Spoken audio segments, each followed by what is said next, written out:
Good evening, everyone. The Iron Mountain football team certainly did not want to overlook Gwinn after last week's victory over Ishpeming. The Modeltowners were trying to spring an upset inside the yellow walls of Mountaineers Stadium. So we go and see everybody shaking hands, and the Mountaineers are on the 3-yard line. Aaron Bolo with the fake, and he decides to call his own number, which happens to be 8, and that is plenty to get in the end zone, a 7-0 lead for the Black and Gold.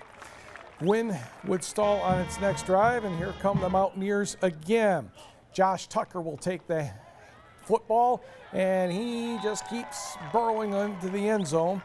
Missed extra point, 13-0 Iron Mountain.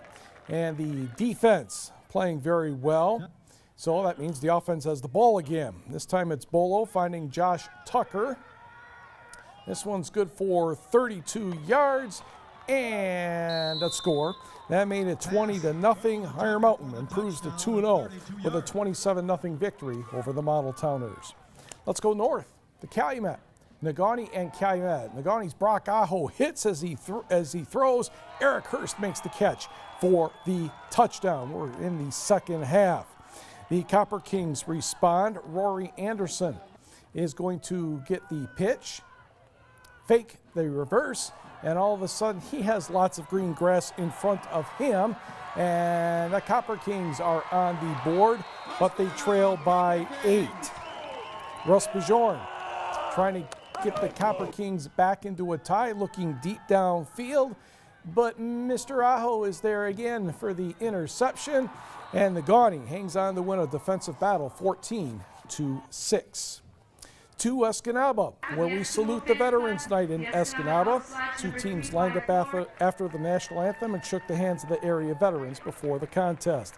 Petoskey had the ball first, but they had a case of the oopsies tonight, as in, oops, they couldn't hang on to the football. And the next thing you know here, it is a touchdown as Chris Lemire returns it, 7-0. Then, oops, quarterback drops it again. C.J. Barron, touchdown.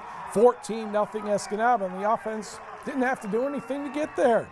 But they have an offense, and Scout Wonder will get loose for 23 yards and a score. Escanaba rolls to the victory over the Northmen, 39-0. On the scoreboard, Hancock scored 21 the first half and 20 in the second. The Blank Ironwood 41-0. Muskegon Catholic Central gets past St. Ignace 21-6. And Gladstone, the 1-0 forfeit victory over Benzie Central. Benzie Central, by the way, has canceled the rest of the varsity season. Meanwhile, Marquette in the Lower Peninsula taking on Traverse City Central. A rough first half for the Redmen, and things didn't start too well in the second half either. Dakota Cape Perry is going to break loose on this run inside the Redmond 10-yard line. Then quarterback Tobin Schwanecki hands it off to Devontae Walker, and that's a score to make it 39-7 TC Central. Dakota Cape Perry is going to score again, and that would be the last score of the night for them. Marquette would add a couple of touchdowns. Jackson Ostrowski finds Ethan Martish 70 yards on this connection. Ostrowski had 2 touchdown passes, but the Trojans went on to win 45-20. Back to the UP, Kingsford hosting Milwaukee Riverside, and Owen Petchar will take the handoff, and Owen makes a nice cut, scores untouched. That makes it 14-0 Flivvers. They would get the ball back, but the Tigers defense comes up with a play here as Jaron Moss will get the interception for the visitors. Tigers on offense, and the Flivvers defense will come through here. Jordan Jones tips that one away.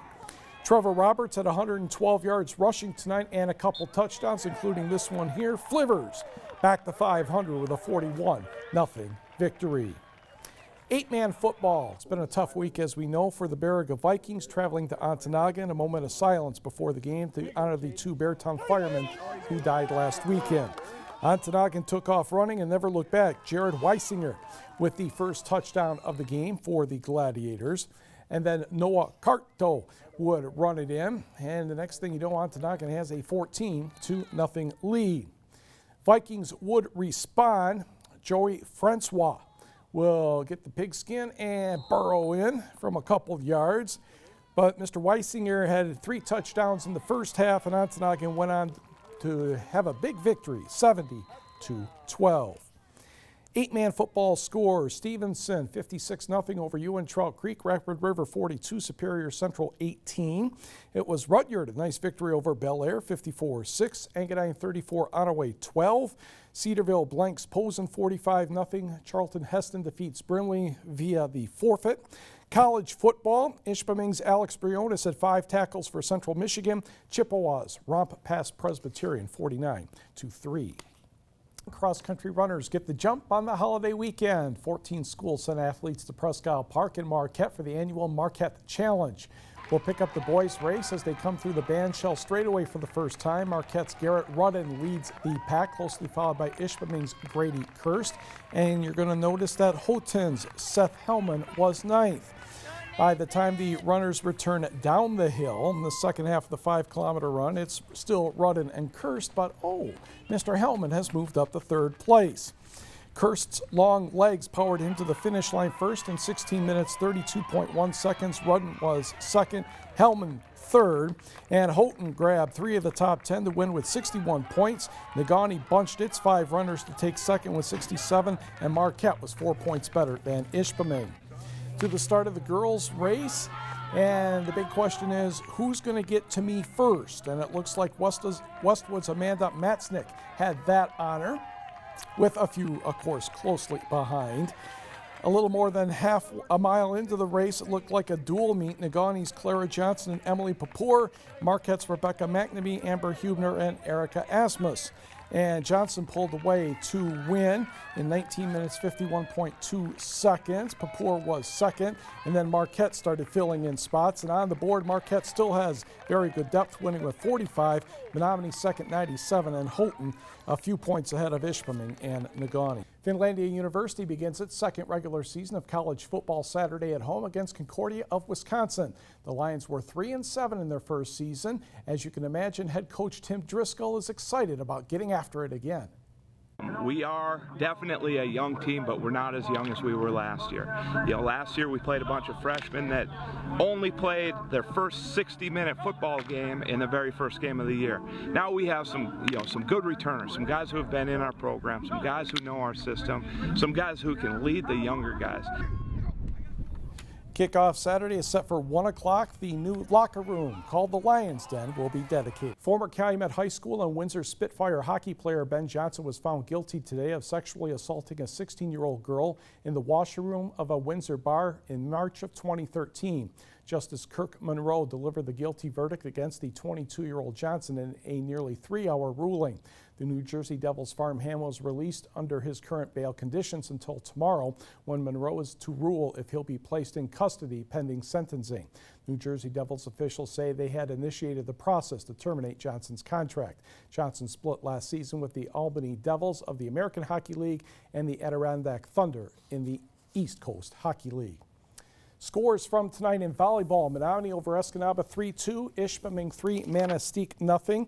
It was Rapid River over Big Bay 3-1, Norway 3, Westwood 0.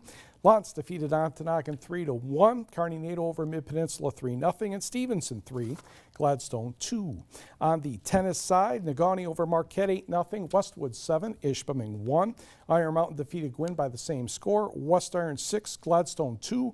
And in women's college soccer, NMU, an easy win over Finlandia 11-0. And don't forget, all kinds of information is available on our website at uppermichigansource.com. NMU volleyball team wins its first match of the year 3-0 over Southwest Oklahoma State. Michigan Tech, though, lost to Lewis 3-0. All right, thanks a lot, Mike.